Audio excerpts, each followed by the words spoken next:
건국대학교 교수로 했다가 지금 정년 퇴직하고 있는 정해방이라고 합니다. 오늘 국회 예산심의 어떻게 바꿀 것인가라는 주제로 세미나를 진행하고자 합니다. 오늘 발표를 이 주제로 해가지고 먼저 인천대학교 명예교수로 계신 옥동석 교수님 먼저 발표를 한 30분 기준으로 해서 좀 뭐 더 걸리더라도 편하게 해주시고, 토론자로는 세 분이 오늘 오셨는데, 2번이 지금 환경대학교 총장님, 그리고 권혁철 자유화시장 연구소 소장님, 그리고 홍익대학교에 헌법 전공하시는 장용근 교수님 세 분 모셨습니다. 인천대 명예교수 옥동석입니다.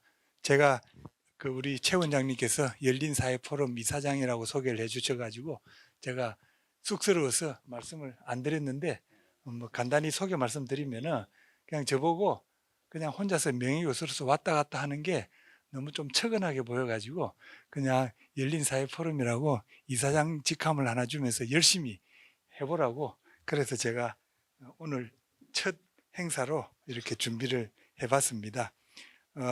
사실 우리 국회 예산심의와 관련된 이 내용은 저도 2017년에 헌법 개정이 있어가지고 헌법 개정 그 과정에는 제가 논의 내용을 잘 몰랐습니다. 거기 보니까 그 예산을 법률로 한다는 등 상당히 획기적인 변화를 도모하는 그런 헌법 초안이 작성되기도 하고 해서 이게 물론 저도 예산을 법률해야 된다는 이 내용을 주장은 했습니다마는 우리가 미국만 봐서는 곤란하다.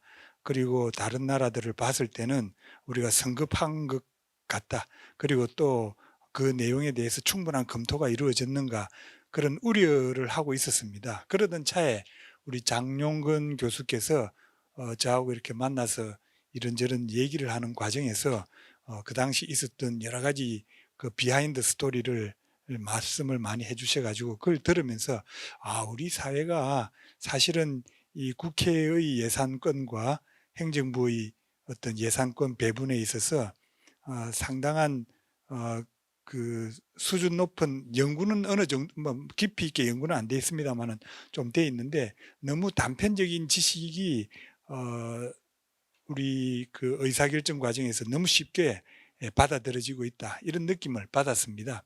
그래서 이제 그간 작년인가요? 작년에 우리 정해방 차관님도 모시고 또 우리 장용근 교수가 기회를 주셔가지고 이런 부분에 대한 재정 헌법에 대한 논의, 연구할 수 있는 기회를 좀 더 가져서 제가 조금 더 심층적으로 이해할 수 있는 기회를 가졌습니다.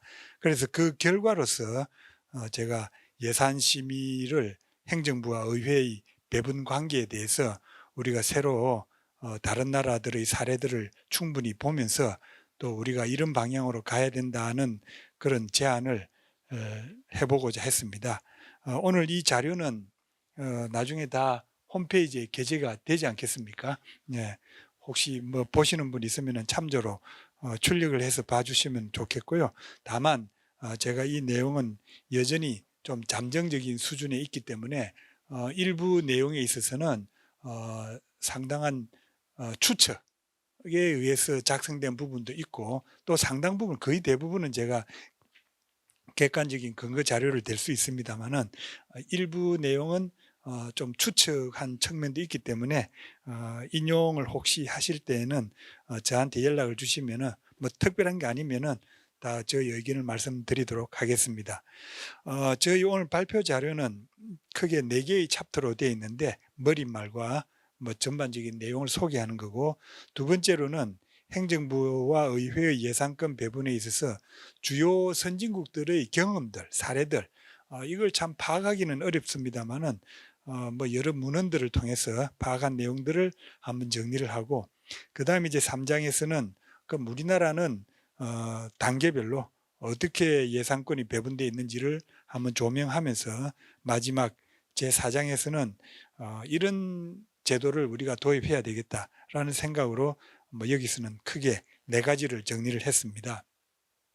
2페이지로 넘어가도록 하겠습니다. 머릿말에서는 뭐 사실 우리가 한 국가 공동체를 이룬다고 하는 것은 단일의 어떤 국가 의지, 국민적 의지를 결정하는 방법이 어떤 형태로든지 있어야 되는데 그걸 구분하는 형태가 의원 내각제와 대통령제를 대별할 수가 있고 이게 대의민주주의의 양극단의 두 가지 형태가 아니냐. 그에 따라서 그러니까 국민적 의지를 결정하는 방법이 다르다. 뭐 그런 내용을 한번 간단히 적었습니다. 뭐 이 내용은 혹이 뭐 다들 알고 계십니다만은 뭐 또 일반인들은 또 이런 부분들에 대한 이해가 부족한 부분도 있더라고요.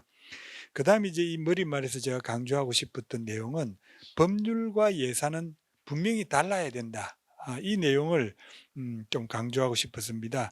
2페이지 중간점 세 번째 네모가 되겠습니다만은 예산의 확정 절차와 법률의 확정 절차를 이렇게 구분하는 이유는 뭐 제 나름대로 여러 문헌을 통해서 보고 또 토론 과정에서 제가 느끼고 한 거를 크게 두 가지 이유로 정리를 했습니다. 하나는 예산은 총량적 한도가 결정돼 있다. 그리고 집행 기간도 한정되어 있기 때문에 훨씬 더 총량 한도 내에서의 조정이 필요하기 때문에 법률과는 달리 중앙 집중식 조정 과정이 반드시 있어야 된다. 뭐 그런 점이 중요한 특징이고 또 하나는 법률과 달리 예산은 바로 특정 집단이나 계층에게 직접적인 금전적인 혜택을 바로 주는 겁니다. 그러다 보니 저는 일반적인 입법과 달리 보다 공정해야 된다. 즉 공정하다는 것은 경쟁적인 절차가 내재되어 있어야 된다. 또 보다 체계적이어야 된다. 그 말은 체계가 있어야 사람들이 일반 국민들이 이해할 수 있으니까 돈을 왜 저 사람한테 주지? 그런 것은 이해 가능성이 있으려면 체계적이어야 되고 그다음 전문적이어야 된다.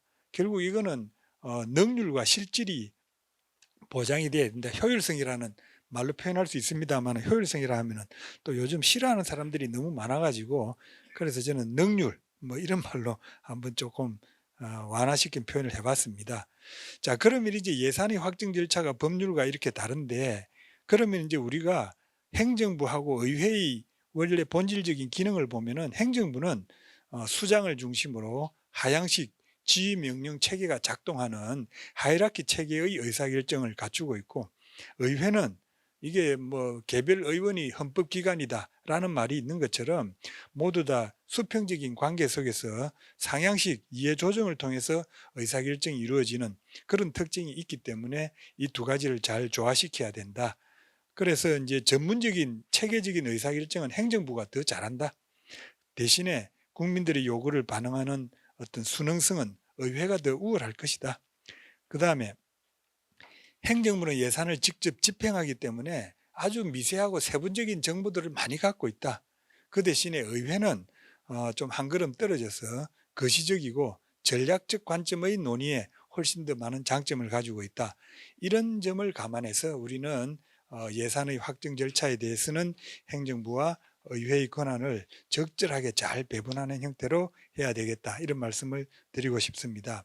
이제 3페이지로 넘어가서 제가 이제 여기서 서론 부분에서 특별히 강조한 것은 사실 우리가 예산을 공부를 하다 보면은 미국의 그 예산 제도 그리고 어떤 관행에 대한 설명들이 영문으로 된 게 대단히 많기 때문에 우리가 미국을 표준적인 어떤 그 모범적인 사례로서 생각하는 경향이 있는데 저는 이 부분이 우리 학계 전문가 그룹 사이에서는 좀 반성이 있어야 되지 않나 이렇게 생각합니다. 특히 프랑스와 독일의 문헌들을 보면은 미국이 오히려 예외적인 게 아니냐.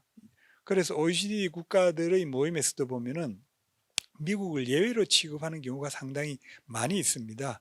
이것은 미국이 대통령제 국가이기 때문에 그런 측면도 있겠습니다만은 그것을 떠나서 미국은 본질적으로 예산권을 의회에 두고 있기 때문에 헌법에서 그렇게 딱 못 박아 놓았기 때문에 나타난 현상으로 볼 수 있다.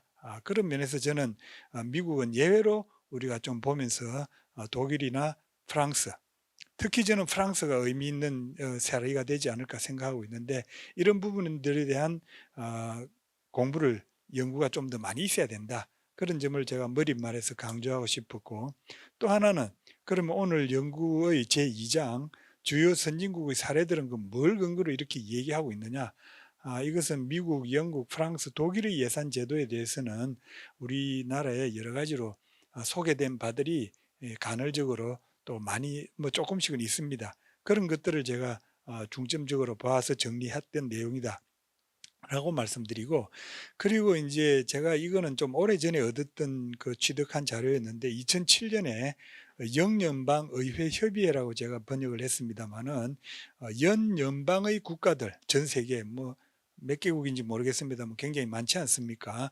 여기서 이제 의회 협의회에서 자기들이 예산의 단계별로 각국의 사례들에 대해서 쭉 정리를 하면서 이것이 모범적인 사례다라고 정리한 자료가 있습니다. 그걸 주로 참조하셨고요. 거기서는 이 영연방의회 협의회 자료에서는 그 미국은 완전히 무시하고 있느냐, 전혀 그렇지 않고요. 미국의 예산 제도도 소개를 해가면서 이렇게 정리해 놓은 자료가 있었습니다. 그래서 제가 공부하면서 실제 관행을 파악할 수 있는 자료는 이거 이상으로 제가 찾아내기가 힘들었다. 뭐 그런 말씀을 드리면서 이 내용을 중심으로 제2장을 정리했다 말씀을 드리겠습니다. 3페이지 첫 번째 네모에서 이제 예산 편성은 본질적으로 이게 행정부 기능이다. 왜 그렇지? 그거는 행정부에다가 특히 예산의 문제는 그 누군가에게 책임을 확실하게 부여했을 때 예산이라고 하는 것이 방만하게 쓰여지지도 않고 또 총량적인 한도를 잘 지킬 수 있다는 이런 측면에서 그렇게 발전이 되어 왔다고 봅니다. 즉 재정부 장관이 강력한 권한을 갖고 있는 이런 나라들은 재정 건전성과 이런 걸 지켜내는 데 상당히 유리했다. 즉 국고의 수호자가 재정부 장관이 되어야 된다는 거. 그리고 또 하나는 이 예산 편성이라고 하는 것은 사업자, 사업 관리자, 경영자의 관점에서 이루어져야 하기 때문에 다양한 정치적 이익들을 조정하는 의회가 개입하면은 이 문제가 크다.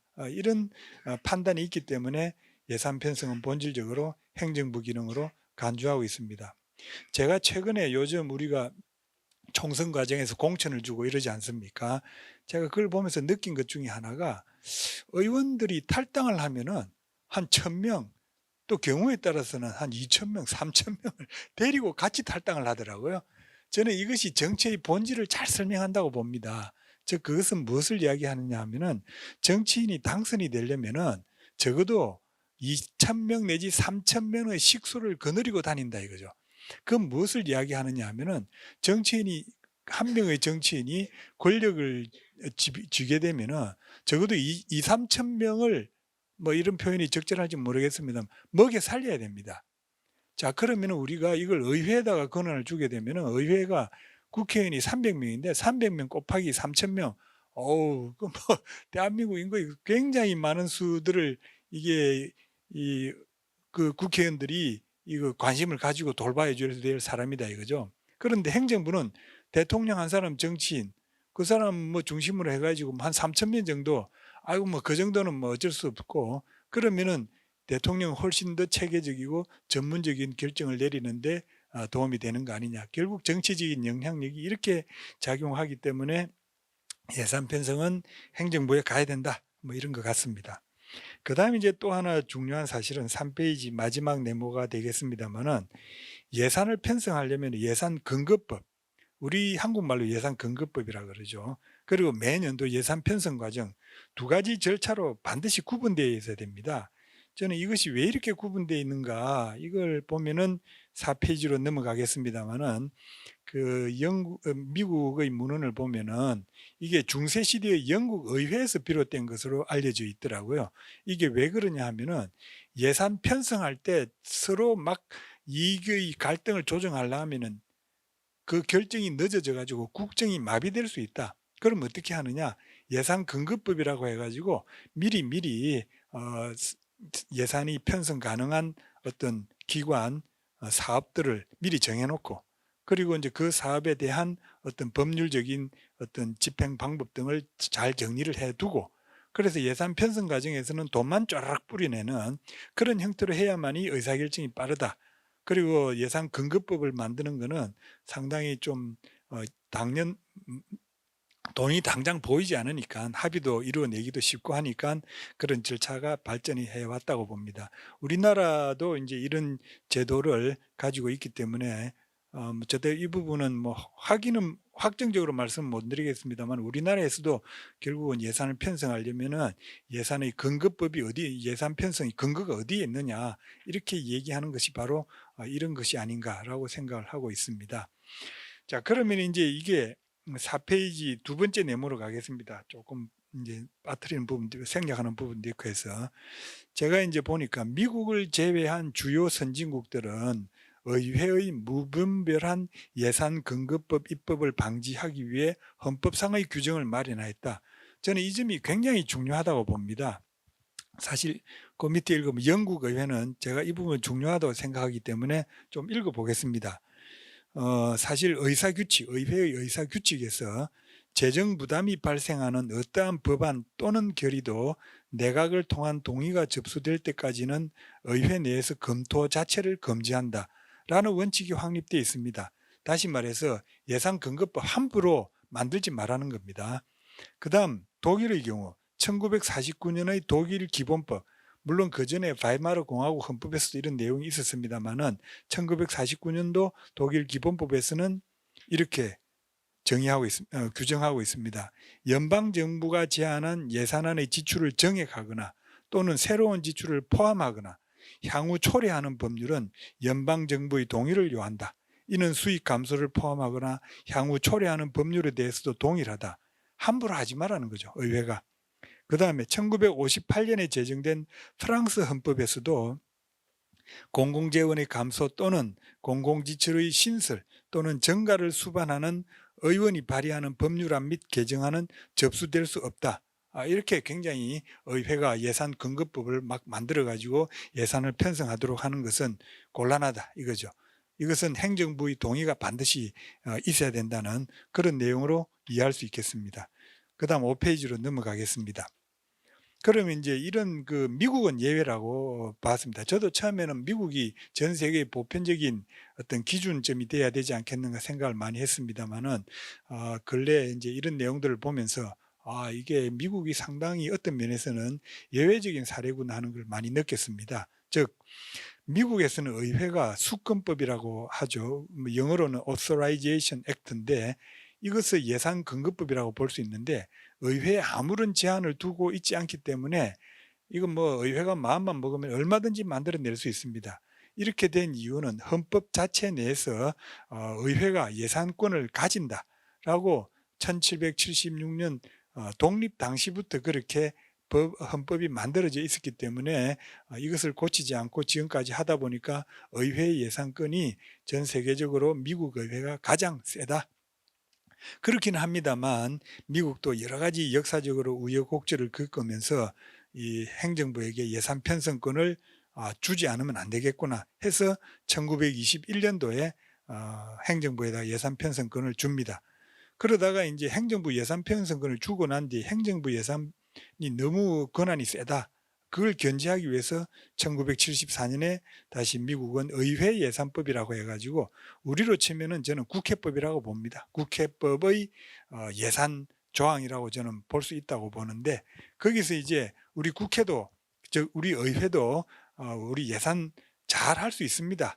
이런 걸 국민들한테 보여줬다 이거죠. 그러면서 예산위원회를 둬가지고 총괄적인 조정을 하는 상임위원회를 딱 설치를 하고 그리고 함부로 그 예산을 편성하지 않도록 하기 위해서 의무지출에 대해서는 이런 페이고 원칙도 스스로 채택하고 재량지출에 대해서는 탑다운이라고 볼 수 있는 지출 한도를 하면서 스스로 국민들을 향해서 우리도 잘할 수 있다는 것을 보여줬다 이거죠. 그런 미국의 특징이 있고 다만 이제 1990년대 이후에는 연립정부가 보편화되어 있는 유럽 국가에 있어서는 이게 대표적으로 스웨덴인데 행정부의 책임의식을 훼손하지 않으면서 의회가 개입하는 역할을 보장을 해주고 있습니다.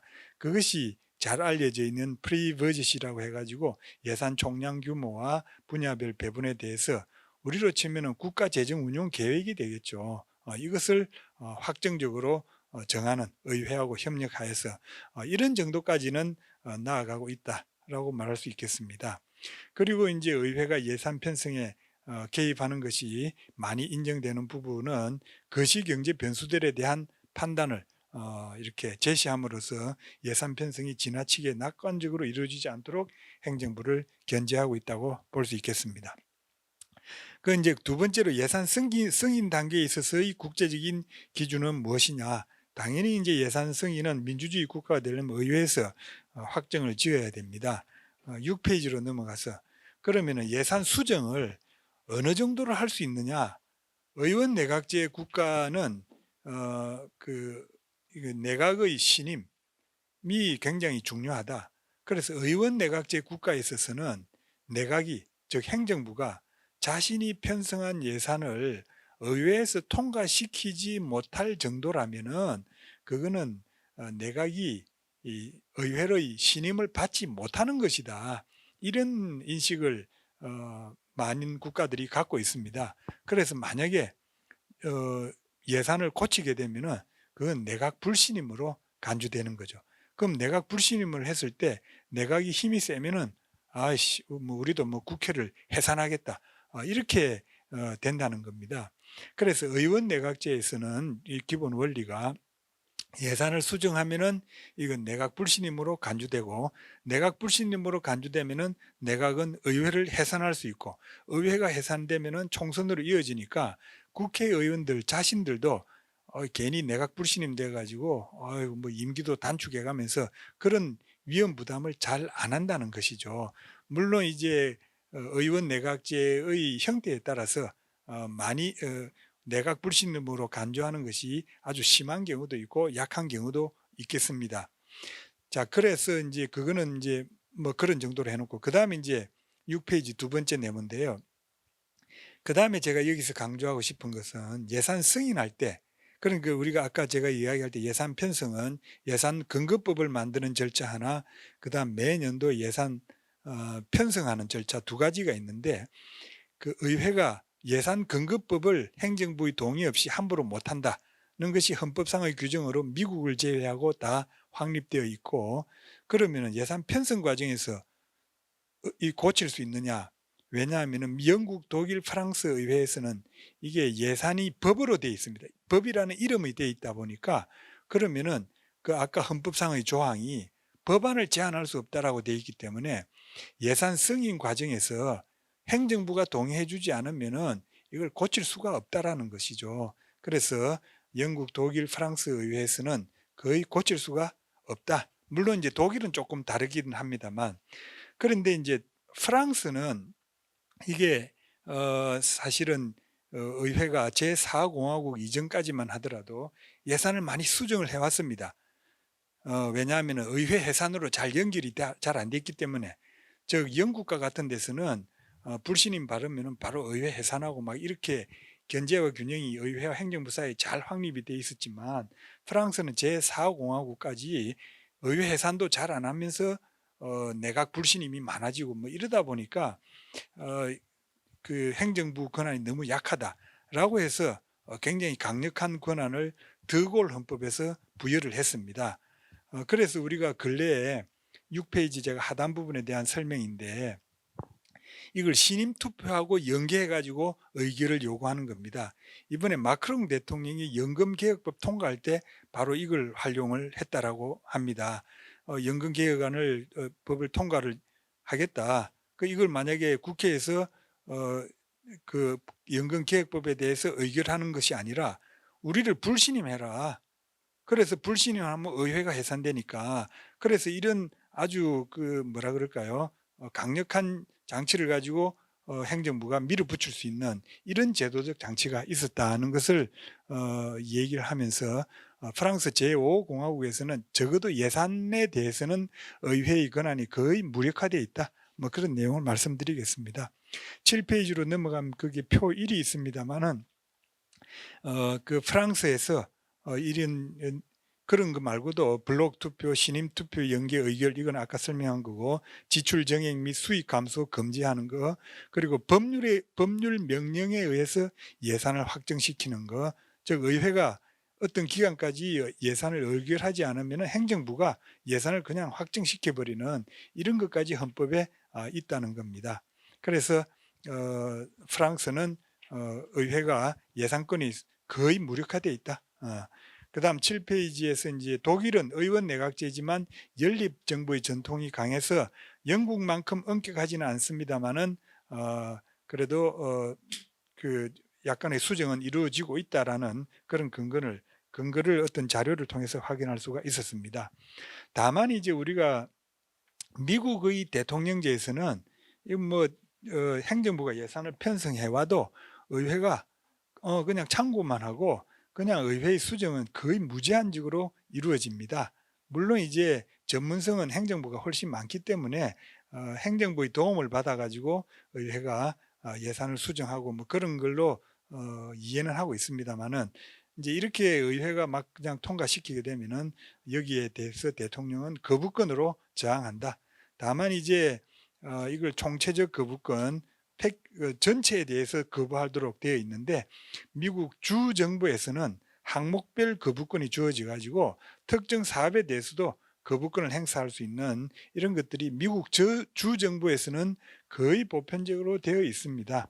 그리고 미국에서도 연방정부에서도 클린턴 대통령 시절에 예산에 대해서는 일반적인 입법과 달리 이 총체적 거부권 말고 항목별 거부권이 있어야 되지 않느냐 이런 요구가 필요성은 인정이 되었습니다만은 위헌 판결로 뭐 더 이상 행사되고 있지는 않습니다. 그렇지만 의회에서는 이 필요성을 인정하는 법안들이 즉 거부권은 총체적 거부권이어야 한다는 이게 헌법상의 조문인가 그랬는데 이걸 회피하면서 예산에 대해서 이런 그 개별 사업에 대한 거부를 할 수 있는 방안이 없을까를 고민하고 있는 걸로 그렇게 알고 있습니다.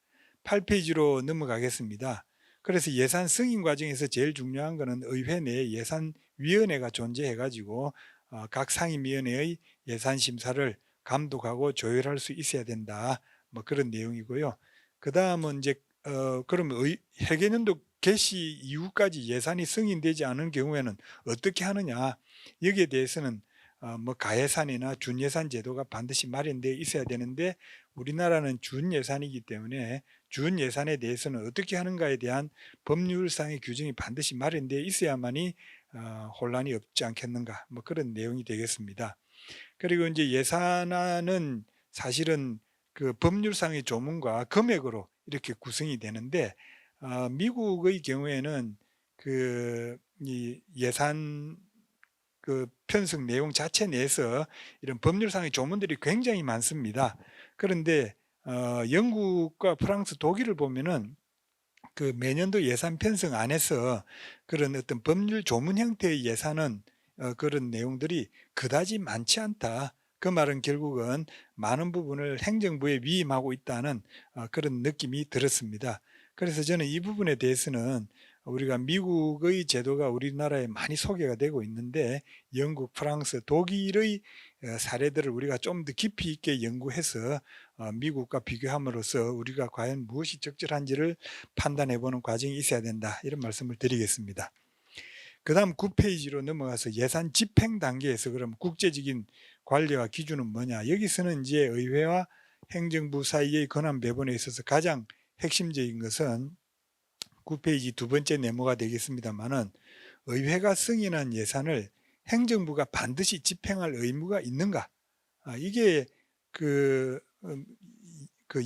영연방의회 협의회 그 문건에 딱 있더라고요. 그래서 제가 이 부분을 소개를 했는데 이 부분에 대해서 그 확정된 입장은 이건 것 같습니다. 국제적으로 인정되는 기준은 일반적으로 그 9페이지 세 번째 네모가 되겠습니다. 일반적으로 예산 권한을 부여하는 의회의 예산 승인은 지출이 이루어질 수 있다라는 것을 의미하는 것이지 지출이 반드시 이루어져야 한다는 것을 의미하지는 않는다.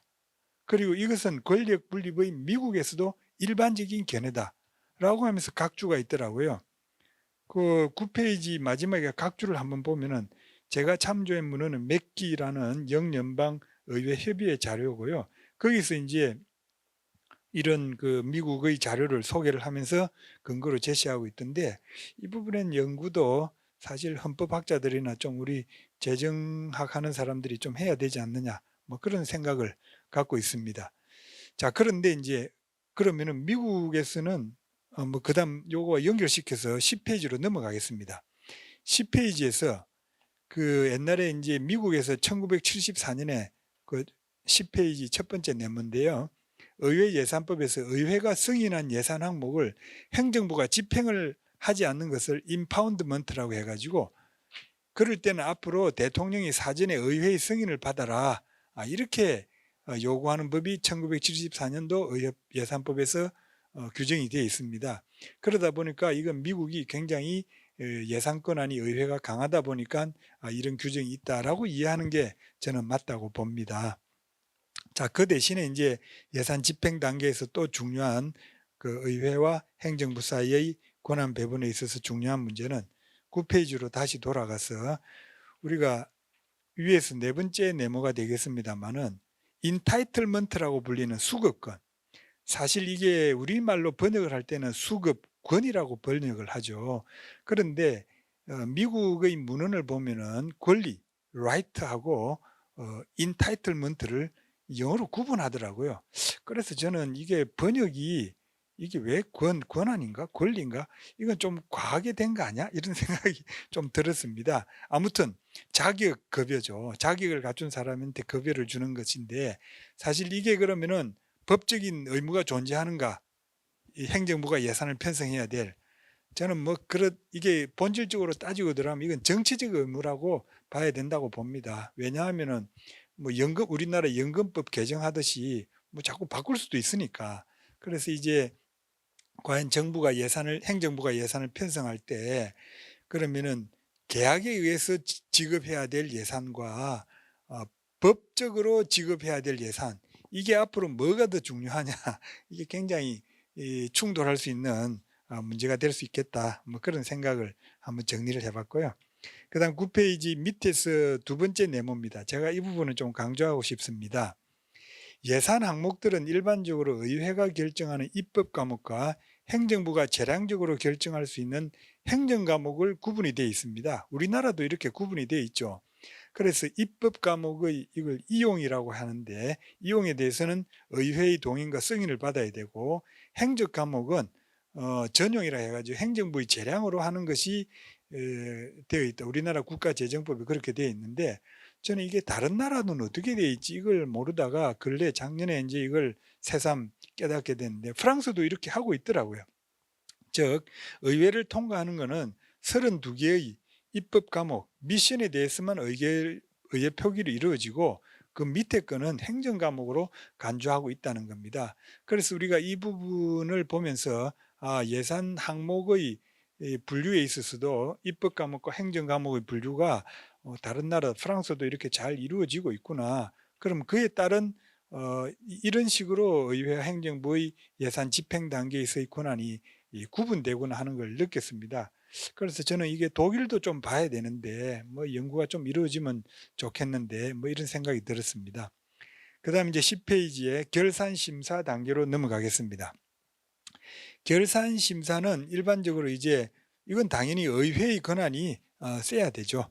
그런데 이제 여기서 이 기능을 하는 것은 감사원과 또 하나 중요한 공공회계위원회, 영연방 국가들에서는 이 퍼블릭 어카운트 커미티라고 해가지고 결산 심사 기능을 아주 체계적으로 하고 있더라. 감사원장과 긴밀한 관계를 유지하면서 범정부적인 어떤 정책 평가, 또 그 정책 감사, 뭐 이런 거를 성과 감사, 이런 것을 하고 있다라는 생각이 들었습니다. 11페이지로 넘어가겠습니다. 그런데 여기서 가장 중요한 내용은 이 공공회계위원회, 즉 의회의 결산 기능을 담당하는 위원회가 정책 내용 자체에 대해서는 논박할 수 없다는 거예요. 즉 우리가 뭐 저는 이런 예를 좀 들고 싶습니다만은, 예를 들어서 MB 정부 때, 이명박 정부 때 4대강 사업을 했다. 그것은 그럼 4대강 사업에 대해서 야당의 반대는 이 정책 자체가 잘못됐다라고 하는 논박은 일반적인 상임위원회에서 해라. 그것은 그렇게 하는 것이 당연한 의회의 권한이다. 단지 결산 감사에 있어서는 거기서 말이지 정치적인 논란을 벌이는 것은 곤란하다는 거죠. 그때는 이미 정책을 받아들이고 4대강 사업의 집행 과정에서 정책이 효과가 있느냐, 효율성이 있느냐, 적법하게 됐느냐 이런 부분들에 대한 논의를 하도록 하는 것이 이 공공회계위원회입니다. 그래서 영연방 국가에서는 통상 공공회계위원회는 야당한테 위원장을 맡겨요. 그런데 여기서 중요한 차이점은 거기서는 뭐 저기 뭡니까 집권 여당이 상임위원회 위원장을 다 차지해 버리지 않습니까? 그래서 우리나라하고 조금 다른 측면이 있는 것 같은데 아무튼 공공회계위원회의 위원장은 뭐 정책적으로 뭐 언론 마이크 저기 뭐 카메라 들이대면 막 싸움하는 이런 의원들 말고 좀 점잖은 정말 이런 사람들이 이 공공위원회의 이 회계위원회 위원장이 돼 가지고 이런 것들을 검증하거나 이런 것을 알 수가 있었습니다. 그리고 이제 그게 미국의 경우에는 어떻게 하냐 이 부분은 저도 뭐 잘은 모르겠는데 아무튼 뭐 참조로만 해 놨습니다. 재정 문제에 대해서는 지출승인위원회 우리로 치면은 뭐 예산 편성한 그 위원회에서 이렇게 하고 있다고 이렇게 되어 있는데 그럼 여기서는 그 정치적인 정치적인 논쟁의 장을 어떻게 벗어나느냐 뭐 이런 부분은 저도 잘은 모르겠습니다만 아무튼 하여간 영연방 국가들에 대해서만 이렇게 정리를 해 봤습니다. 자, 그러면 이제 제가 시간을 굉장히 많이 쓰면서 국제적인 어떤 기준에 대해서 한번 정리를 했는데 지금은 이제 한국의 현황에 대해서는 뭐 가능한 한 좀 빨리 해보도록 노력하겠습니다. 예산 편성 단계. 우리나라는 헌법에 행정부 예산 편성을 규정하고 있는데 아까 제가 말씀드린 대로 예산 근거법 이거는 국회가 얼마든지 입법권에 속하기 때문에 제정할 수 있다는 겁니다. 그러다 보니까 11페이지 마지막에 그 동그라미 동아일보 기사 저게 이거 아주 흥미롭게 봤는데 재정 관련 계류 부반이 너무하더라 이거죠. 그런데 이게 저는 말씀드리고 싶은 게 영국, 프랑스, 독일에서는 이런 일이 있을 수가 없다는 거 아니냐. 왜냐하면 예산근거법을 행정부 동의 없이 막 남발하는 거 있을 수가 없다는 거죠. 12페이지로 이제 넘어가겠습니다. 또 예를 들면 양곡관리법 우리 지난번에 대통령께서 거부권을 행사한 걸로 알고 있습니다. 제가 양곡관리법의 구체적인 내용은 잘 모르겠습니다만 아무래도 행정부의 구체적인 금액까지 결정해 가지고 이렇게 해버리는데 이거는 대통령이 거부권을 행사할 일이 아니라 아예 그 행정부의 동의를 받고 해야 될 일이 아니냐 뭐 그렇게 볼 수 있다 이거죠.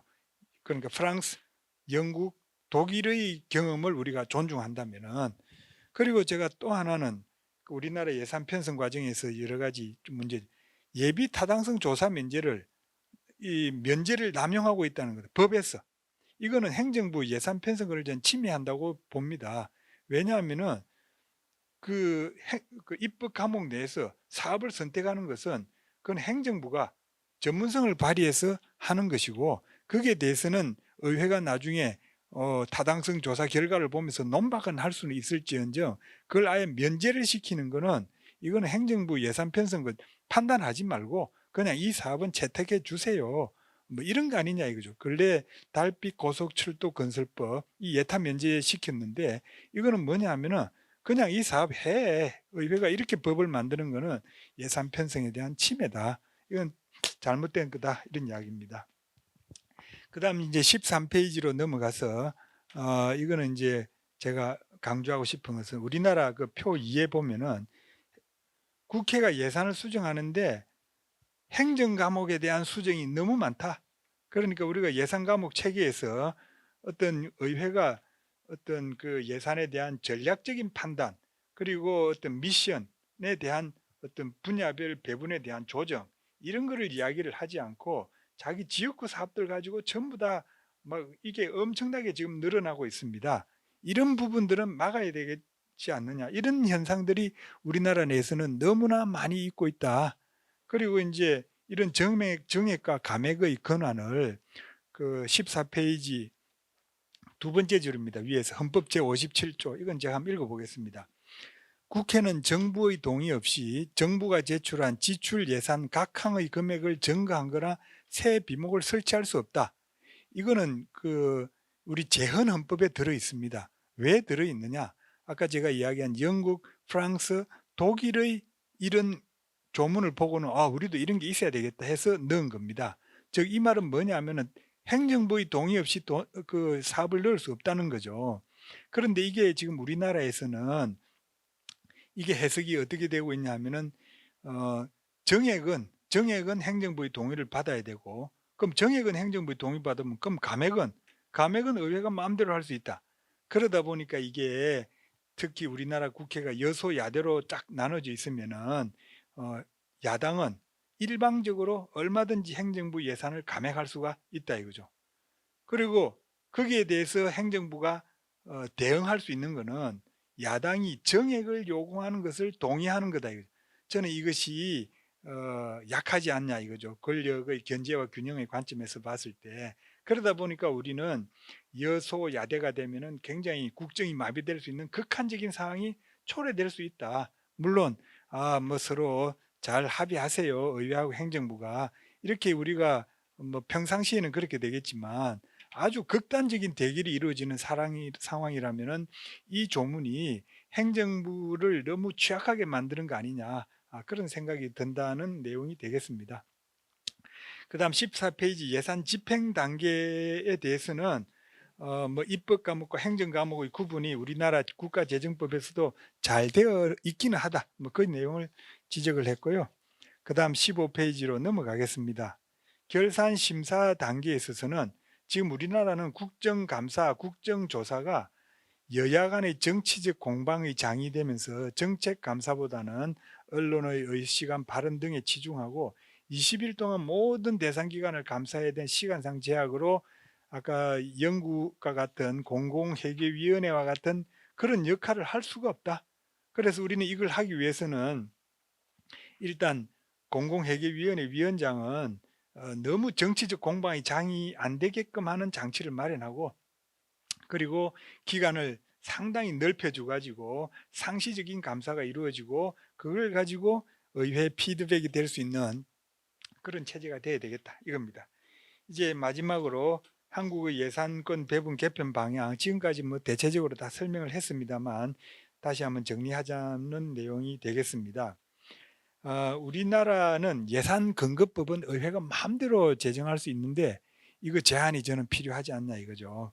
저는 이것이 그 우리나라 헌법 제57조 그 정액 금지하고 세비목 설치 금지 조항, 이게 법이 아니다 보니까 조금 뭐 제가 시간 관계상 설명을 자세하게는 안 하겠습니다만은 이게 매년도 예산 편성에 대해서만 적용되는 걸로 이해되고 있는데, 이게 법안을 그러니까 근거법에 대해서도 이 조항이 적용되어야 된다라고 보는 것이, 우리가 영국, 프랑스, 독일의 관행을 우리가 모범적으로 생각하고 따라가자면은 이 헌법상의 조문의 해석을 좀 확대할 수 있는 방법이 없을까, 이걸 고민을 해봐야 된다 이겁니다.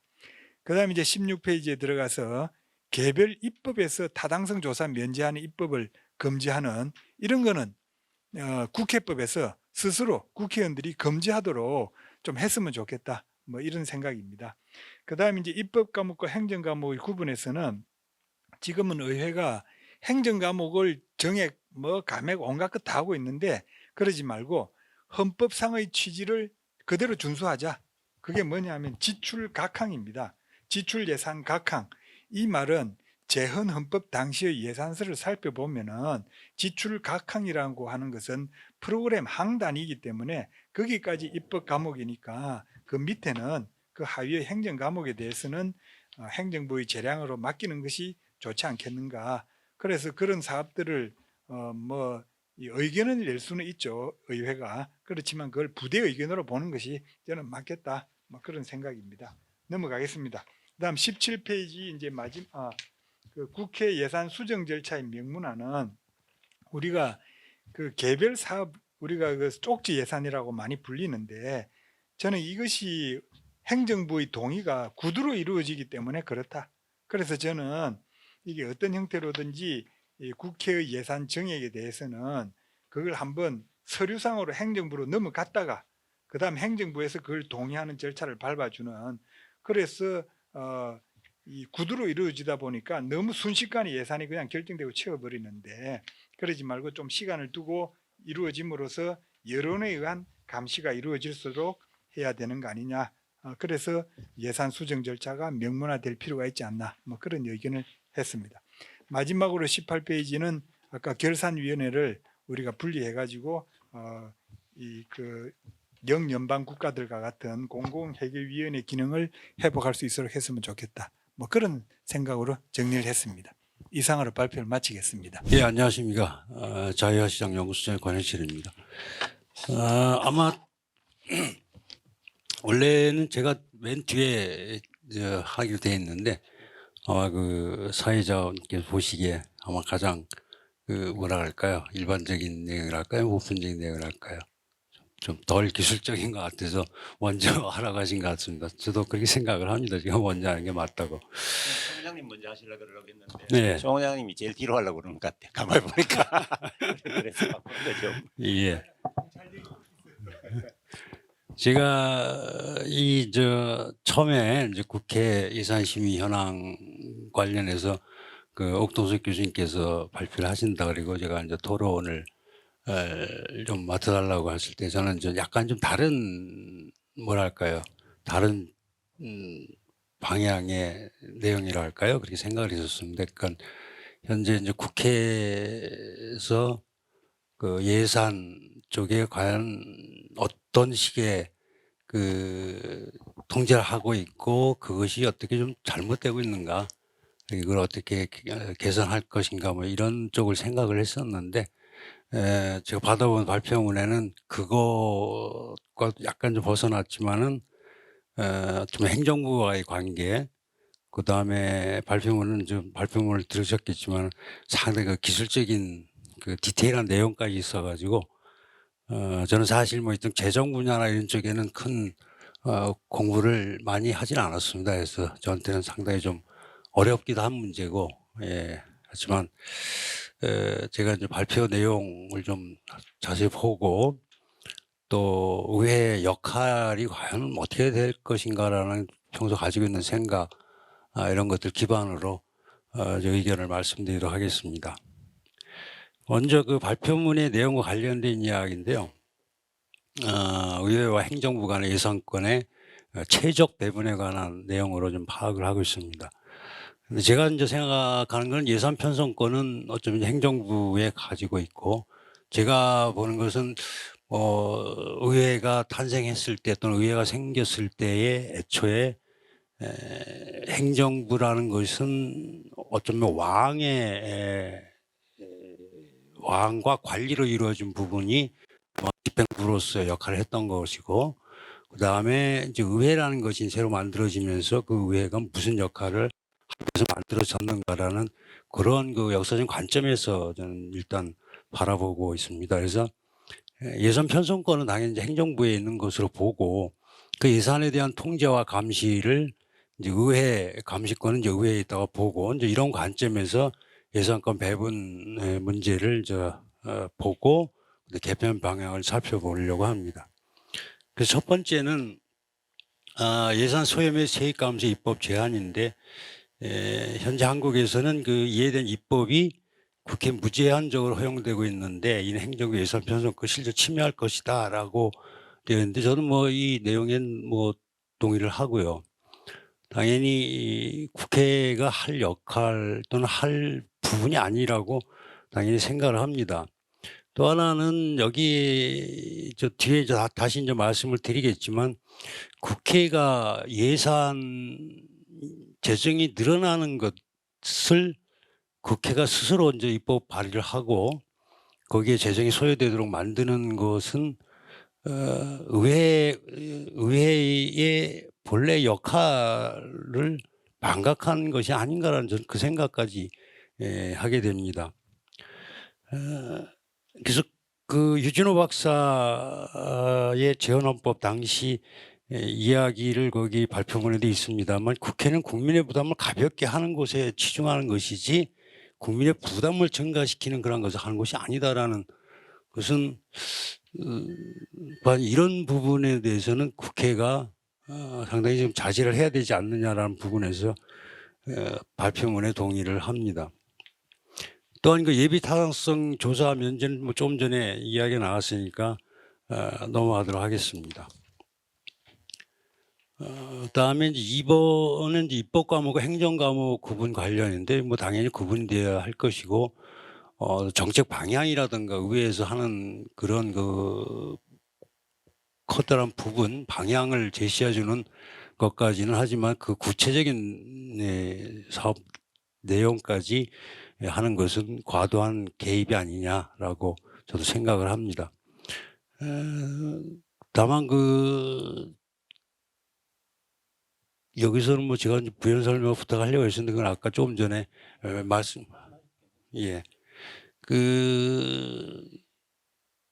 한국의 현황 예산 집행 단계에서 보면은 정관항을 입법 과목으로 하고 있고 이렇게 행정 과목으로 구분되어 있는데 세부 사항은 개편 방향에서 그거를 엄격하게 구분해야 된다라고 다시 또 말씀하셨거든요. 그래서 구분을 하고 있는데 안 되고 있다는 얘기인지 구분을 안 하고 있고 그냥 이론적 학문적으로 구분을 하고 있고 현실적으로 사실 구분이 없어서 그런 것인지 그 부분은 좀 설명을 해 주십사 하는 얘기고요.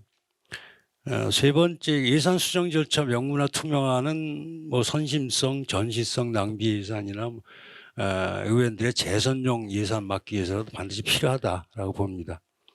그다음에 국회 예산결산위원회 분리 및 기능 활성화 관련인데요.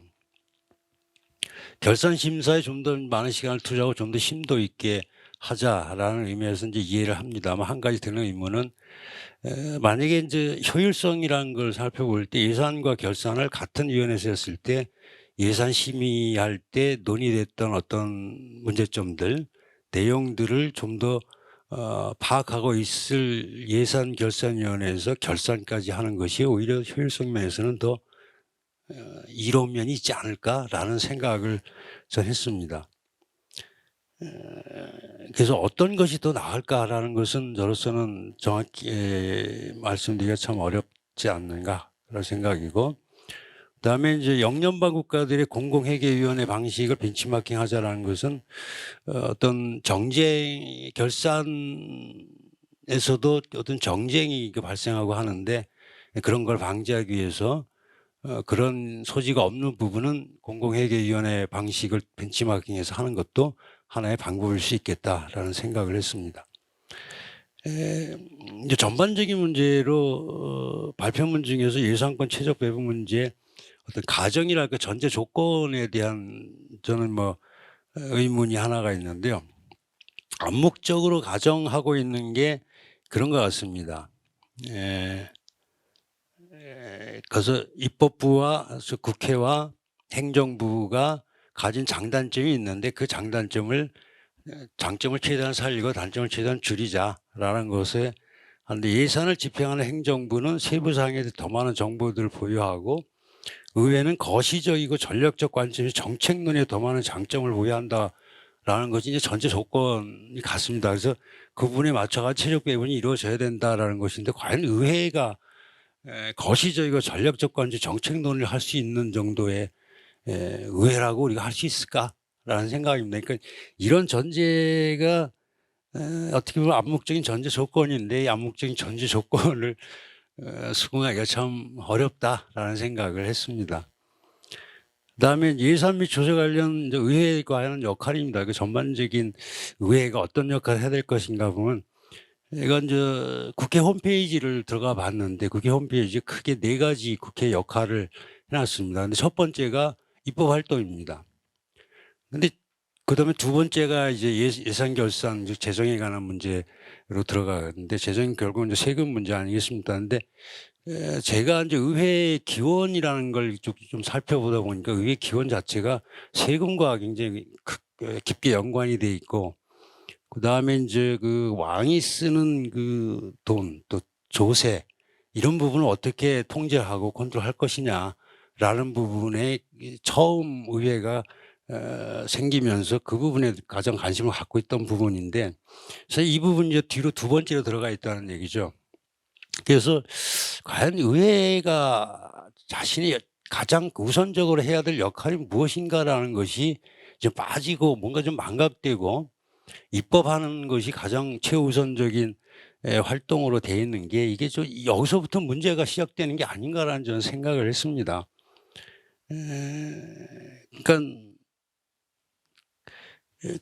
아까 잠깐 얘기 나왔습니다. 국민 부담을 최소화하는 것에 치중을 해야 될 국회가 현재는 그게 아니고 자신과 자당 또는 자기 당파의 또는 자기 뭐랄까 자기 집단 지지 집단을 이롭게 하는 그런 것이 실현의 장으로 예산을 활용하고 있고 입법도 그런 식으로 활용을 하고 있고 어떻게 보면 국민 부담 늘리기에 오히려 더 치중을 하고 있는 것이 아닌가라는 생각입니다. 그래서 이 부분에서부터 문제가 시작이 되는 거고 이 부분에 어떻게 보면 의회의 예산 심의 문제를 여기서부터 출발해야 되는 게 아닌가라는 생각입니다. 그러니까 현재는 의회 대 행정부의 어떤 권한 배분이라든가 이런 문제로 보고 있는데 이것은 어떤 원론적인 문제고 어떻게 보면 또 과거의 문제라고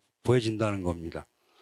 그러니까 의회 이해와 행정부의 이해가 서로 대립되고 그래서 견제와 균형을 하고 있다라는 그런 전제에서 출발하는데 현재는 좀 더 구체적으로 얘기하자면 의회는 조세를 납부하고 하는 그런 시민들을 대표하는 것이고 그다음에 이제 행정부는 그 세금을 받아서 집행을 하는 따라 한쪽에서는 어떻게 하면 세금을 좀 많이 거둘 수 있을까라는 쪽을 우려하는 쪽이고 한쪽은 어떻게 하면 덜 낼까를 우려하는 쪽인데 그런 이해 대립이 있기 때문에 의회에 이 통제권을 주고 관리 통제를 하라고 했던 건데 현재는 의회나 행정부랑 똑같이 의회 세금을 어떻게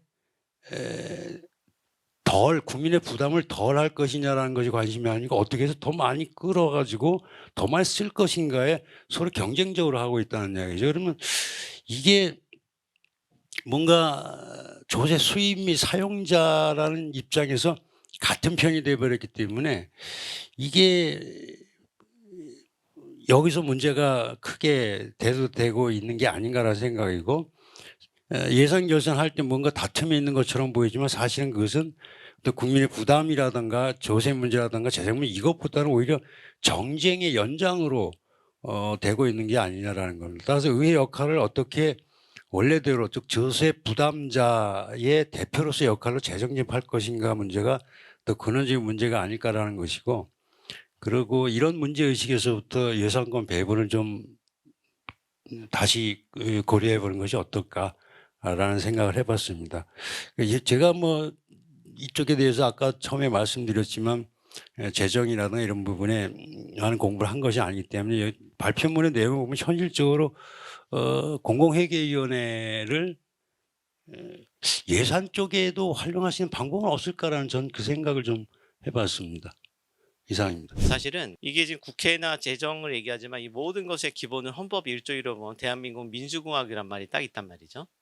그리고 전 세계 모든 법은 단순히 민주주의만 규정하지 않고 민주공화국이라는 걸 규정했습니다. 그런데 이게 왜 중요하냐를 제가 한번 말씀드린 건데 그래서 결국 이 권한 배분이든 모든 기준은 민주주의고 아까 오 원장님 말씀하신 지금 현재 그 대표제 과연 이게 진정한 민주주의냐 그 문제를 말씀을 하셨기 때문에 제가 연장선상에서 좀 더 하는 게 좋지 않을까 싶어서 제가 주 전공이 재정민주주의와도 학술 논문을 많이 썼습니다. 학위 논문 쪽은 주로 대표제와 직접민주주의를 썼습니다. 근데 문제는 뭐냐면 민주주의라는 하나의 목적을 위해서 대표제 간접민주주의와 직접민주주의가 수단인데 대표제를 가만 보니까 과연 이게 대표제가 민주주의가 맞는가라는 의문들이 계속 제기되고 있어요.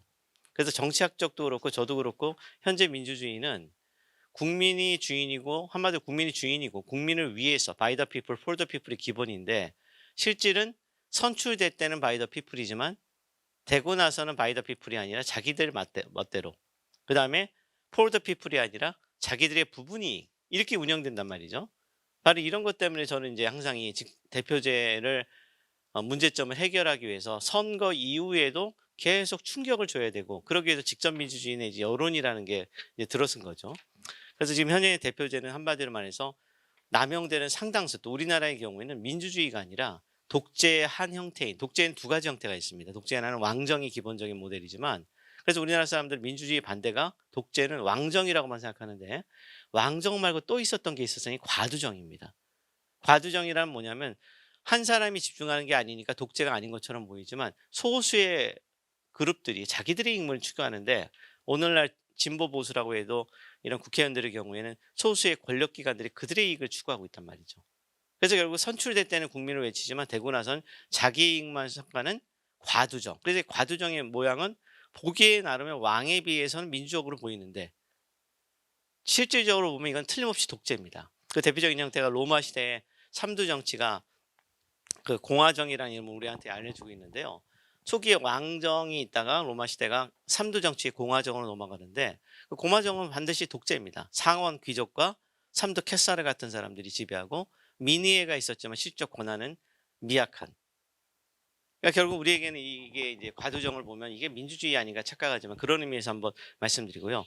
그래서 저는 이제 이 재정 민주적 관점에서 우리 헌법에 이런 말이 있죠. 모든 권력은 국민으로부터 나온다. 그 다음에 로마에 따르면 로마법을 따른다고 해서 통일적 기준은 법에는 전혀 없습니다. 근데 이제 경제학을 보면 제가 의문들 중에 하나가, 경제학상 수상자들은 마치 전 세계 통일된 원칙인 것처럼 얘기되는데 보기에 따라서 그게 통일되지 않은 원칙을 그렇게 제기하고 있단 말이죠. 경우에 따라서. 그래서 제가 뭐 이원희 교수님이나 두 분께서 얘기 들으면 요새 통화에 대해서 금리를 인상해야 된다 했지만 일본은 오히려 거꾸로 상당히 내렸다가 요새 조금 올리긴 했지만 좀 다른 정책도 쓸 수 있거든요. 그래서 우리가 그런 획일화된 것들은 그 인간 삶에 맞는 건지 근본인데, 법에서는 로마법에 가면 로마법을 따르라고 해서 속죄주의라고 해서 모든 법은 공통된 것이 어느 정도 있지만 차이점이 크다는 거 다 보거든요.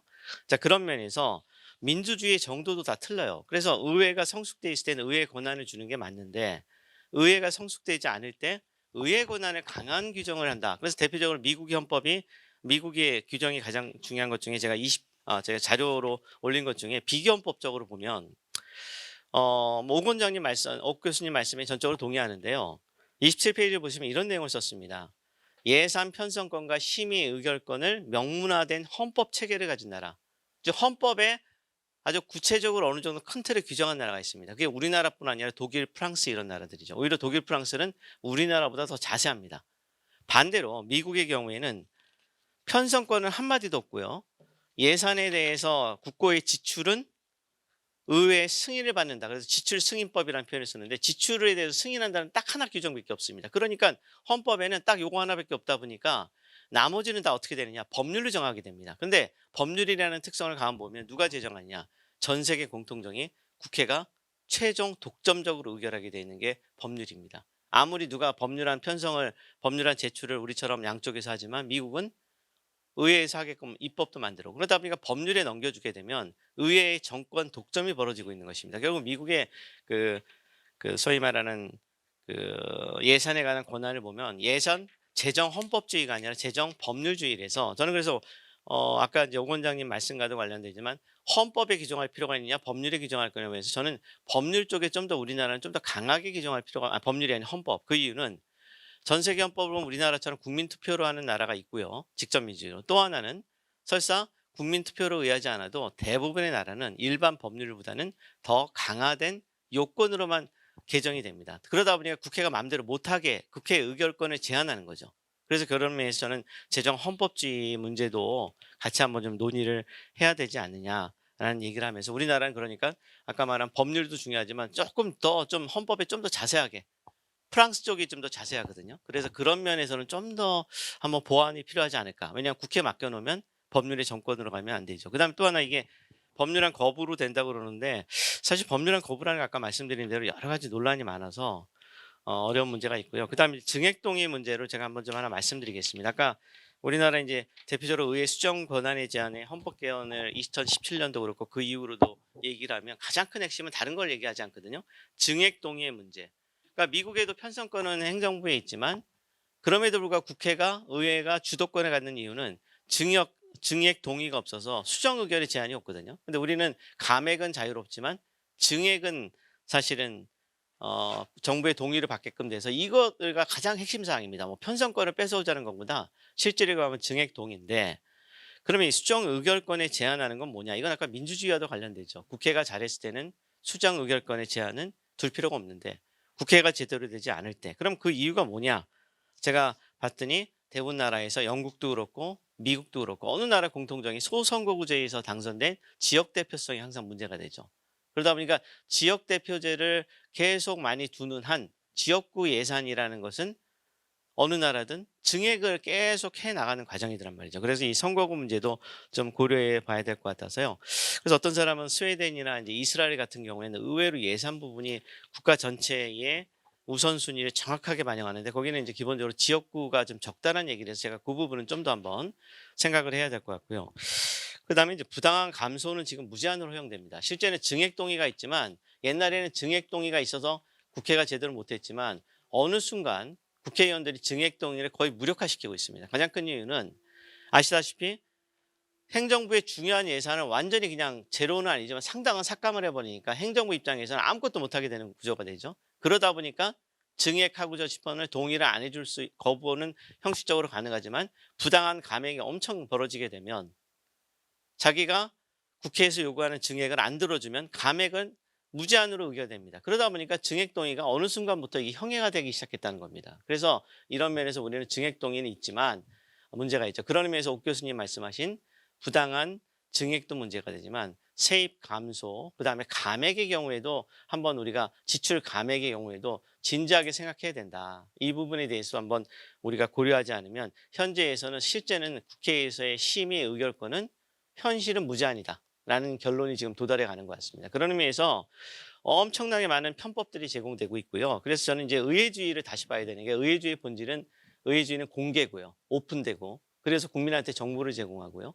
또 그러게 하기 위해서 문서로 하고 공개되는 게 전제 조건이거든요. 근데 우리나라 예산은 국회의원들이 싸우고 욕하고 별짓하는 건 다 생중계가 되는데 유일하게 예산만큼은 예결위 정도 공개는 되지만 실제는 마지막 최종에 있어서의 결정되는 부분은 우리가 알겠지만 뭐 아까 이어마크도 얘기하셨고 우리나라는 뭐죠? 그게 무슨 예산이죠, 회장님?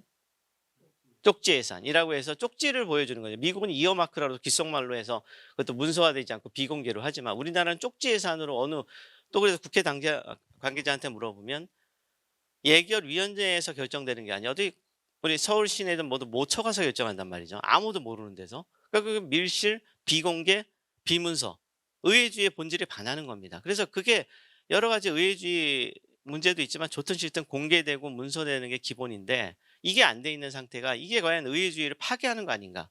저는 그래서 국회에서 최소한 근본적인 문제점들은 최소한 이걸 되고 이렇게 돼야지만 국민들이 처음에 이제 선거든 뭐든 할 수 있는데 그런 의미에서 좀 근본으로 가야 되지 않느냐 생각하면서요.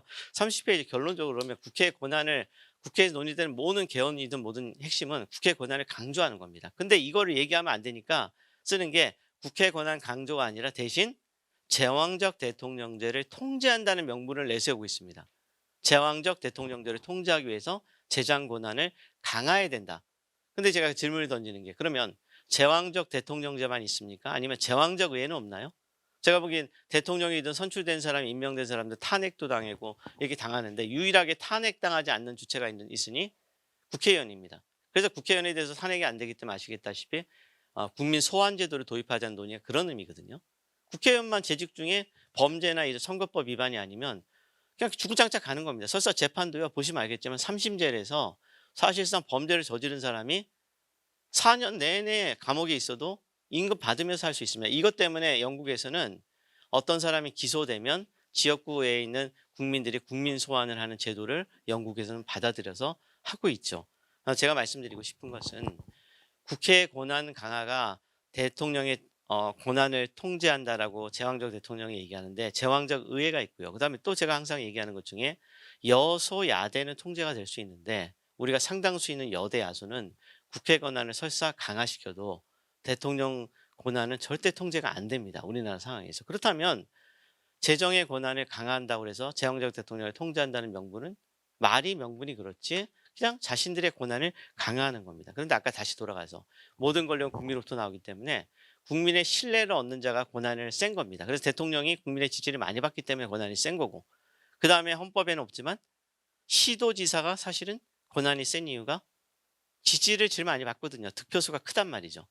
그 다음에 헌법기관인 국회의원이 그 다음으로 가고 있는 거죠. 그래서 이런 것들을 보면은 우리의 국민의 신뢰가 꼴찌인 국회가 권한을 강화한다, 힘이 세진다는 헌법에 반하기 때문에 말을 못해서 제왕적 대통령을 얘기하는데 이거는 하나의 문제고 제왕적 대통령제에 안 되는 큰 이유는 저는 국회의원들이 워낙 부정부패가 많아서 대통령의 검찰권이라든지 이런데 경찰의 권한을 자연스럽게 벗어날 수 없기 때문에 한 문제이기 때문에 국회의 부정부패를 속결하는 게 가장 큰 거죠. 재정으로 가는 문제는 아니다. 그다음에 아까 더 중요한 것 중에 아까 부분 거부 얘기하셨는데 미국에 사실은 부분 거부권을 없애고 나서 라이트 앤 아이템을 없애면 사실상 거부권 행사를 못 하고 있거든요. 왜냐하면 트럼프의 경우에도 장벽 예산을 했는데 그 장벽 예산에 대해서 외교 예산 전체 중에 장벽 예산이 들어가 있단 말이죠. 외국인들. 그랬더니 그 장벽 예산에 대해서 감사합니다. 국회에서 삭감하니까 법률안 거부를 하려고 그랬는데 그러려면 전체 거부를 해야 돼. 외교 예산 전체를 다 거부해야 됩니다. 그래서 국회에서는 증액 동의를 없애고 법률안 거부권을 만들면 된다는 논리를 만드는데 실상은 제가 보기에는 아무런 의미가 없고 이거는 자신들이 무제한하겠다는 얘기밖에 안 됩니다. 그래서 결국엔 미국처럼 라인 아이템 비토를 사후에 두든지 근데 우리 헌법에는 부분 거부나 수정 거부를 안 되게 헌법에 못 받고 있어요. 그렇기 때문에 그걸 고쳐서 부분 거부가 되든지 아니면 현재 증액 동의는 뭐냐 이게 바로 사전적 라인 아이템 비토입니다. 이게 바로 독일 문헌에서 발견했는데요. 그런 의미에서 증액 동의권은 예산이라는 전체 예산을 또 국가를 스톱시키지 않기 위해서도 증액 동의권은 반드시 존치될 수밖에 없는 하다못해 사후적인 부분 권권을 두지 않기 위해서 그 정도고요. 그다음에 저는 국회 권한을 위해서 국정감사를 헌법에 국정감사는 법률로 정한다고 되어 있습니다. 헌법에 언제 하라는 말이 없습니다. 그런데 유일하게 국회의원들은 정기회만 되면 국정감사를 맨 앞에 한단 말이죠. 근데 사실은 헌법에 보면 예산을 회기 전 얼마까지 그다음에 회기 시작 얼마까지 헌법에 못 박아놨어요. 그때가 바로 정기회랑 정확히 일치됩니다.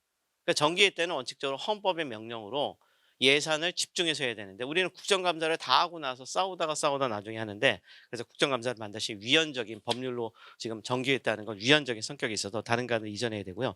마지막으로 예결위에 대해서 아까 분리냐 아니냐 뭐 이 부분은 여러 의견이 있으니까 제가 그 말씀을 드리는 게 아니라 우리나라 예결위를 보시면요. 예산 결산을 하는 게 아니에요. 정치적 현안을 가지고 국회의원들이 싸움하고 있어요. 이거 직무 6입니다. 예결위에서는 오직 주된 것은 국회 권한 중에서 가장 큰 재정의 권한 중에 이걸 행사하는 권한이니까 99%는 재정에 관한 얘기를 하고 그리고 나중에 그와 관련된 부수적인 건 하면 모르는데 정치적인 얘기만 죽어라 가고 있단 말이죠. 자, 이것도 결국은 제가 보기에는 좀 수정돼야 되고 해야 됩니다. 근데 결론적으로 우리나라 국회법의 가장 문제점은 한비자의 신상필벌에서 사람은 이기적인 인간일수록 반드시 상을 주거나 벌을 안 주면 행동을 안 하는데 우리나라 국회법은요 유일하게 마른 법인데 그에 대한 벌을 주는 규정이 하나도 없습니다. 이게 문제점이에요. 그래서 저는 이런 문제에 있어서 국회에게 이런 걸 주는 거 반대해서요. 그래서 계속 제가 주장하는 직접민주주의를 얘기하는 것도 국민이 선출될 때는 속더라도 사후에는 제3자로서 판단해 줄 그 권한을 제도를 만들어야죠. 그렇지 않으면 안 된다라는 얘기를 좀 하면서 이왕 마치겠습니다. 우리 재정의 게이트키퍼가 누구냐, 누가 우리의 재정을 지킬 것이냐, 이제 다르게 말하면 국민의 세금을 지키는 게 될 텐데, 이 문제가 제기된 계기가 지금 우리의 상황을 보면 예산이라는 게 뭐 원론적으로 보면 시장에서 해결할 수 없는 공공재를 공급한다, 뭐 경기 순환을 조정한다, 소득 재분배 이렇게 되고 있는데 최근에 여야 갈등이 격화되면서 정치 대립이 정책 갈등으로 이어지고 편성과 집행 과정이 형행화되는 과정을 많이 보고 있습니다. 정권이 바뀌면서 기존의 정책이 다시 불신을 받게 되고 또 현재 진행되고 있는 집행에 대해서도 야당의 이 견제로 인해서 표류되는 이런 양상에서 정책의 어떤 신뢰를 회복하고 또 지금과 같은 이 재정 적자가 국가 부채로 이어지는 이 상황에서 과연 이 화폐로 돈을 찍어낸 이 상황에서 만약에 국민들이 정부에 대한 불신이 이루어진다면 자본주의의 근간이 흔들릴 수 있는 문제도 제기될 수 있다. 이 상황에서 이 문제를 어떻게 할 것인가라는 그런 이 시기에 적합한 문제 제기이고, 더군다나 이제 총선이 진행되는 과정에서 여야 다양한 정책 공약이 나오는 과정에서 또 한 번 이런 한국의 정치와 관련된 재정의 우려가 제기되었다고 생각을 했습니다. 오늘 오니까 너무나 재미난 책을 한번 봤습니다. 오늘 자유기업원에서 낸 책이 케인즈는 어떻게 재정을 파탄냈는가, 아주 우리 지금 재정을 다시 한번 상황하는 아주 재미나는 문제적인데, 여기에 아주 본문 중에 제가 한번 인용을 하고 싶은 게 케인즈 가정의 치명적 오류가 있다라는 문항이 있고, 이게 뭔가 하면은 26페이지에 이 케인즈가 재정 정책을 통해서 경기 순환을 회복할 수 있다라고 했을 때는 경제 정책을 수립하는 계몽된 소수자들이 잠재적으로 공익에 따라 행동할 것이라고 가정했다. 만약 이 정책 처방이 정권의 유지나 획득을 위해서 압력 집단에 굴복하고 하는 이런 여야 간 정쟁으로 인한 민주주의 상황을 염두에 두었다면 이런 처방을 해서는 안 된다라고 하는 문구가 있습니다. 지금 이 시기에 딱 한번 메시지를 던지는 게 아닌가라는 생각이고, 그 뒤에 나오는 게 민주주의는 재정 적자를 방치한다. 바로 그것이고, 이것이 결국은 이 파멸적 결과를 가져올 거다라고 하는 이런 내용이 지금의 상황에 주는 메시지가 아닌가라는 생각입니다. 우리 정치학에서도 테오도로 로이라는 학자가 이런 폭배럴 팔리틱스, 우리 선심 정치라고 이렇게 이야기합니다. 우리 서로 가져가려고 하는, 예컨대 뭐 국고 보조금 같은 거 서로 자기 집단에게 유리하고 가져가려고 하는 거, 이런 거. 또 하나, 이 여야 간 이 정쟁이 격화되면서 A, B 하나하나를 보면 도입되어서는 안 되는 재정인데 주장하는 정당이 다르다 보니까 A를 주고 B를 받고 이런 로글로링 하는 과정에서 예산은 계속 팽창되고 나쁜 예산이 들어오고 있다라는 그런 건데, 옥동석 교수님이 딱 그 지적이, 누가 우리의 예산을 지킬 것인가, 전문성과 객관성, 공익성을 담보할 주체를 찾아보자라는 것이고, 저는 결국은 이게 선심성에 의존할 수는 없을 것이고, 결국은 제도와 절차에 의해서 상호 견제의 기능을 갖춰야 된다. 그래서 우리가 학계에서 고문해야 될 게, 어떻게 이기적 욕심에 의해서 움직이는 이 자본주의 체계에 제도와 절차를 통해서 통제의 기능을 갖출 것인가라는 게 핵심이 아닌가라는 생각입니다. 이 책 제목에도 부제가, 아마 이거는 옥동석 교수님의 그 의지가 담긴 부제가 아닌가 싶은데, 한국의 미래는 재정 준칙에 달려 있다. 이거 그냥 붙이신 거죠. 원제에 없는 거죠. 예. 책을 하나 번역하시면서 본인의 철학을 잠깐 끼워 넣었다는 생각인데, 전적으로 동의합니다. 많은 우리 재정학자들이 재정 준칙을 뭐 계속 강조를 했는데, 저는 양측이 손인이 돼도 좋다, 계속 학계 내에서는 이 문제를 제기해야 한다는 생각입니다. 그 이전에 간혹 원칙과 준칙을 혼돈하는 국회의원도 있었습니다.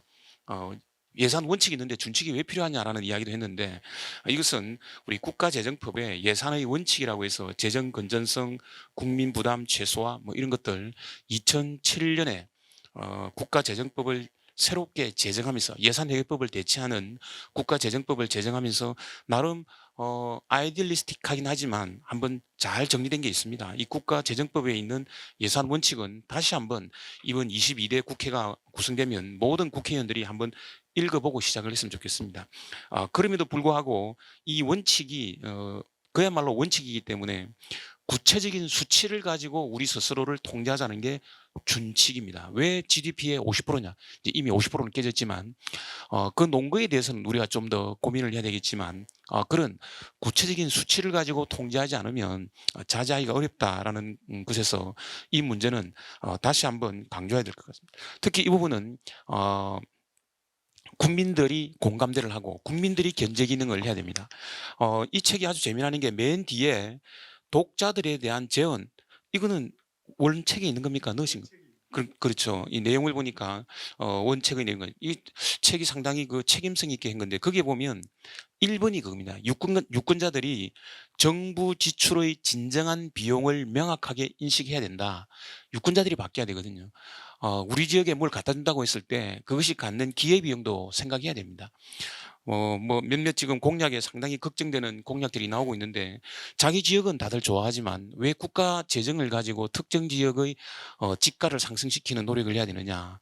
국민적 관점에서 우리가 생각해야 되는데 자꾸 유권자들조차 지역 이기주의로 가니까 정치인들이 그렇게 흐르는 게 아닌가라는 생각입니다.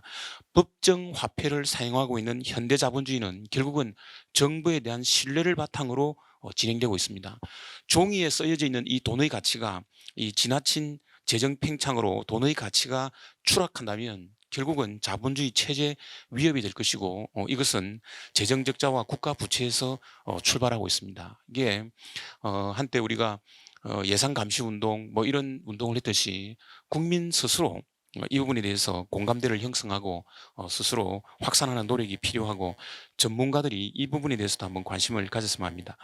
예산 법률주의 옥동쪽 계속 강조해 오셨는데 예산 건급법이 권고적 성격을 띠고 있는데 연도별로 명확하게 이것을 명시하는 그리고 그 공식을 법률에서 구체적으로 규정할 수 있어야 된다. 그래서 예산이 예산의 형식이 아니라 법률의 형식과 법률의 절차, 법률과 같은 강제성 구속력을 가져야 된다는 부분에 대해서도 늘 강조했던 부분이고 저도 늘 공감하고 있습니다. 예산의 형식이 아니라 법률의 형식과 절차가 필요하다. 이를 통해서 예산이 좀 더 구체성을 가져야 예산에 대한 통제가 가능할 거다라는 겁니다. 하나 더 제가 좀 다른 걸로 강조하고 싶은 게 옥동석 교수님께서 단년도 예산주의 1년주의를 강조해서 이것이 예산 심의권을 존중하고자 채택했다는 건데 저는 지금 이 시간에서 예산의 시간 칸막이 구조를 좀 해체하는 건 어떠냐는 생각을 좀 해봤습니다. 통계의 목적을 위해서는 1년 단위가 필요하지만 1년 단위로 예산을 편성하고 1년 단위로 집행을 하고 끝내야 되기 때문에 지금과 같이 불확실성이 많은 상황에서 불용과 이월이 발생하는 경우가 많다는 생각입니다. 특히 제가 현장에서 예산을 집행해 보니까 연도 말에 예산을 심의해 줬습니다. 근데 그거를 도매로 행정부가 받아왔어요. 도매로 받아와서 소매로 나눠주는 과정에서 부처에서의 의사결정 기간이 필요합니다. 그럼 현장 집행기관에게 넘어올 때는 4월 5월쯤 예산이 들어오는 거예요. 그럼 그때 4월 5월쯤 예산을 받아서 실제 기관에서 어떻게 운영할 것인가 결정하려고 하면 또 1, 2개월 소요됩니다. 결국 집행은 4, 5개월 만에 해야 되거든요. 그러다 보면 밀어내기식 집행이라든가 숙성되지 못한 사업들이 들어오는 경우가 많습니다. 실제 그 국회 예산정책처에서 나온 예산 미집행액 2월과 불용액을 보면 최근에 계속 늘어나고 있는 특징을 보이고 있습니다. 저는 이런 도매 예산 부처가 한 기관에 그 도매로 이게 퉁 쳐주면 그 기관에서 다시 세부 프로그램을 짜야 되는 이런 경우가 많이 발생할 때 이런 부분들이 앞으로 더 우려되는 측면이 있습니다. 특히 공공 서비스 전달 체계가 복잡해지면서 정부가 직접 수행하는 게 아니라 이런 중간 집단을 많이 두는 경우에 이런 경우는 더 많이 발생하지 않을까라는 생각입니다. 예산 집행의 예측 가능성을 높이는 의미에서 집행 과정에 있어서는 2년 정도의 여유를 주는 것도 한번 좀 고민해야 될 시기라는 게 아닌 겁니다.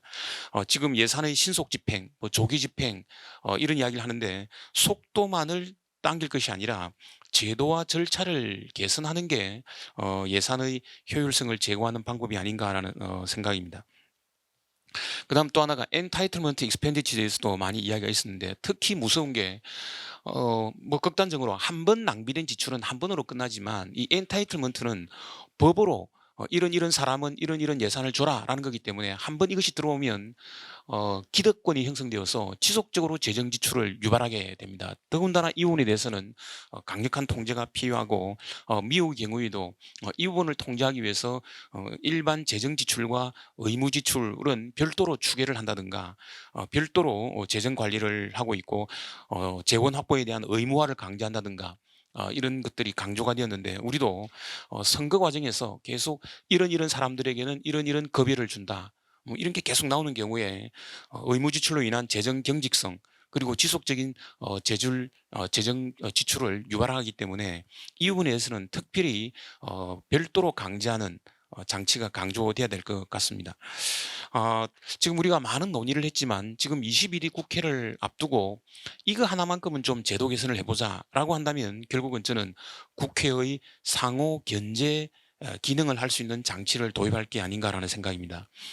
앞에서 권혁철 소장님께서도 이런 질문을 맨 끝에 하셨어요. 국회가 거시적이고 장기적인 전략 관점에서 결정을 할 수 있겠는가?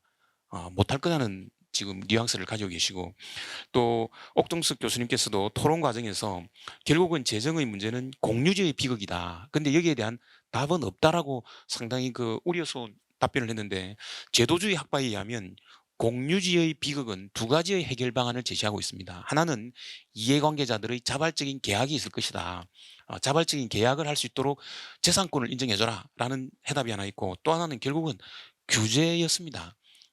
예컨대 우리 가보면 고기를 다 잡을 수 있기 때문에 우리 어업에 가보면 그물망을 어느 정도 촘촘하지 못하게 한다든가, 결국은 규제라고 한다면 국회가 모든 것을 할 수 있는 게 아니라 국회 내에서 의사결정에 적절한 규제, 상호 견제의 기능을 가지도록 그런 제도를 뭔가 우리가 좀 제안을 해야 되지 않을까라는 건데, 그게 해외의 사례나 여러 가지 사례에 저는 나와 있었다고 봤습니다. 그게 뭔가 하면 지금 우리가 가지고 있는 예산결산특별위원회입니다.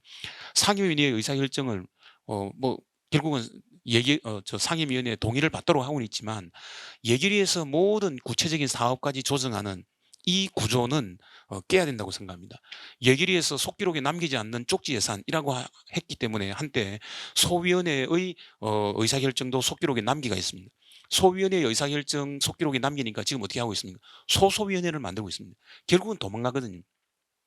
이 장치를 어떻게 해결할 것인가라고 하면 우리의 예산결산위원회, 마지막 모든 개수를 조정하고 사업 결정권을 갖는 이것을 바꾸자라고 한다면 결국은 예산결산위원회에서는 미국의 예산위원회라는 게 그런 거 아닙니까? 이게 전체적인 거시적 관점에서만 통제해라. 그래서 예산위원회가 각 상임위원회에서 사업을 올리려고 할 때 금액으로서 authorization, 이 사업을 하는 건 좋다. 그러나 각 상임위원회가 appropriation, 금액은 통제하는 게 예산위원회니까 예산위원회에서 사업을 결정하는 게 아니거든요. 예산위원회에서 사업 조정을 하지 않도록 하면서 그런 상임위원회를 견제할 수 있는, 거시적 관점에서 통제할 수 있는, 그리고 거기다가 결산위원회를 두니까 지금 결산위원회 안 가려고 합니다. 결산위원회 이미 다 끝난 거, 앞에 승인 받아도 효력이 없으니까 이미 끝난 거 지금 이야기해본들 내 지역구에 도움되는 거 없다라고 생각하니까 결산에 대해서 관심도 가지지 않고 결산에 대해서 참여도 하지 않으려고 할 때, 예산결산위원회가 지금과 같은 상설위원회로 해서 막강한 권력을 갖는 조직이 아니라 개별 위원회에서 사업을 결정한 것에 대해서 돈을 어떻게 배분할 거냐의 정도의 기능을 갖는, 그러다 보면 예산 증가율, 이 국민 경제에 대한 거시적 관점을 갖도록 기능과 절차를 갖추어 주는 게 필요하지 않을까라는 생각입니다. 다시 한번 케인즈는 어떻게 재정을 파탄냈는가라고 하는 이 책에 그 이야기가 나와 있었습니다. 1번은 유권자들이 재정 지출의 진정한 비용을 명확하게 인식해야 된다 나와 있고, 2번에 바로 나와 있는가 하면 국회는 정부 지출과 정부 수입을 분리하지 않고 결합해서 검토하도록 해야 된다. 그래서 세임 내에서 지출을 하도록 해야 한다는 것이고, 7번에 가서 국회의 예산위원 112페이지입니다. 독자들에 대한 제안인데 7번에 국회의 예산위원회는 정부 수입을 감안하지 않으면서 정부 지출을 결정할 수 있다는 환상에 더 빠지지 않아야 한다라는 것인데, 이 부분이 그냥 환상에 빠지지 않기를 감상적으로 기대할 것이 아니라 이런 상임위원회와 예산결산위원회의 견제 기능으로 가는, 예결위가 모든 권한을 가지고 다 사업을 결정하는 게 아니라 견제 기능을 갖도록 하는 게 방법이 아닌가라는 생각입니다.